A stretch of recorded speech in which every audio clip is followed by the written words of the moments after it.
Hey guys, Jeremy Letchworth here with Coldwell Banker Seacoast Advantage. Today what I'm going to do is make a short video, just kind of picking up from where we left off.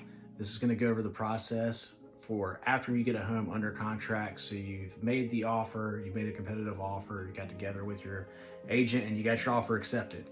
And after that, what happens next? So how does the process work? We're going to be specific when talking about how it works in North Carolina because every state is different and that's where I work. So stay tuned. Thanks. Okay, so there are three important dates whenever we're talking about a real estate contract in North Carolina.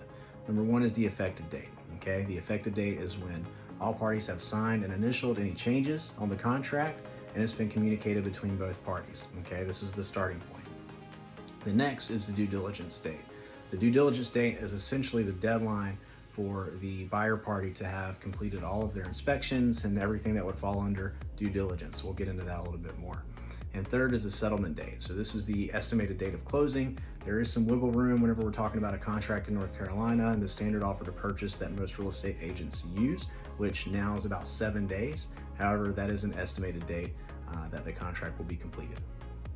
Two other important pieces of information that we have to fill out are going to be the due diligence deposit and the earnest money deposit. Neither one of these deposits are mandatory in order to form a contract, but you're going to see them in 99.99% of all transactions. I've never seen a contract that had a $0 earnest money deposit.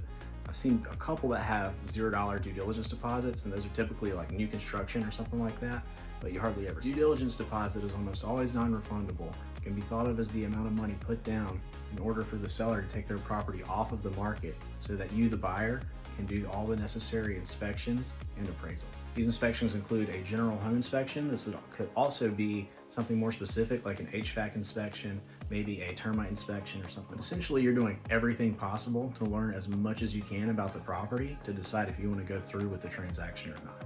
The earnest money deposit really doesn't come into consideration until after the expiration of the due diligence period.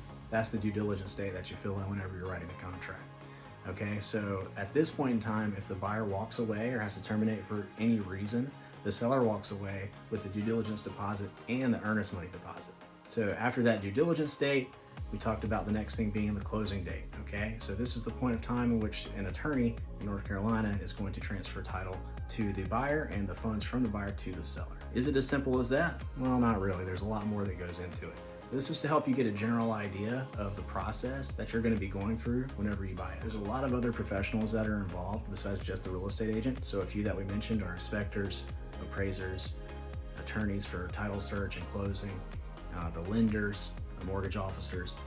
Overall, there's a lot of moving parts and a lot of people involved getting real estate to go from one person to the other. But you'll be happy to know that you don't have to go and hunt down all these different people to get the job done. A great place to start is to find a really good real estate agent who has the connections you need and who has the information to help you be successful in the market.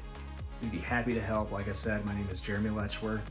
I'm with Coldwell Banker Seacoast Advantage here in Wilmington, North Carolina. Feel free to give me a call. My number is 910-338-9882.